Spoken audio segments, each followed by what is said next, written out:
પાકિસ્તાનથી આવેલી સીમા હૈદર પર ગુજરાતી યુવકે હુમલો કર્યાની ઘટના બની છે। સુરેન્દ્રનગરના આ શખ્સે દિલ્હીમાં સીમા હૈદરના ઘરમાં ઘૂસી અને તેનું ગળું દબાવ્યું। સુરેન્દ્રનગરના તેજસ જાનીએ ઘરમાં ઘૂસી સીમાને માર માર્યો છે, લાફો માર્યો છે। દિલ્હી પોલીસે જોકે તેજસ જાનીની ધરપકડ કરી છે અને તેજસ જાની માનસિક અસ્થિર હોવાનો પણ દાવો કરવામાં આવી રહ્યો છે। દિલ્હી પોલીસે હાલ તો આ તેજસ જાનીની ધરપકડ કરી છે। સુરેન્દ્રનગરનો છે, 2 દિવસથી ગુમ હતો અને તે દિલ્હી પહોંચી ગયો હતો અને દિલ્હીમાં સીમા હૈદરના ઘરમાં ઘૂસી અને તેના પર હુમલો કર્યો।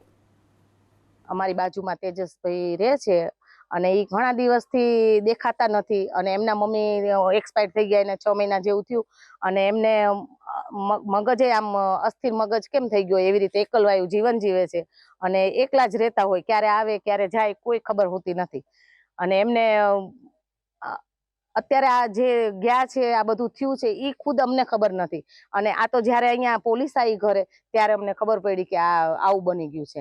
કેટલી ઉંમર હશે આ ભાઈ? એમની હશે 30 ઉપર હશે।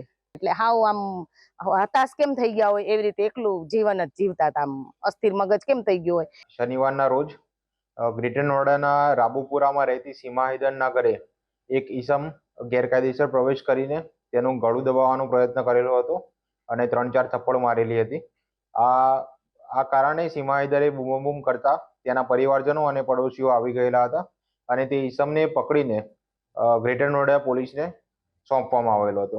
ગ્રેટર નોઈડા પોલીસ દ્વારા આ યુવાનની પૂછપરછ કરવામાં આવેલ તો પૂછપરછમાં તેનું નામ તેજસભાઈ જયેન્દ્રભાઈ જાની છે એવું જાણવા મળેલ અને આ જે ઈસમ છે તે સુરેન્દ્રનગરમાં ટીબી હોસ્પિટલના પાછળના ભાગમાં ઓમનગર 1માં રહે છે।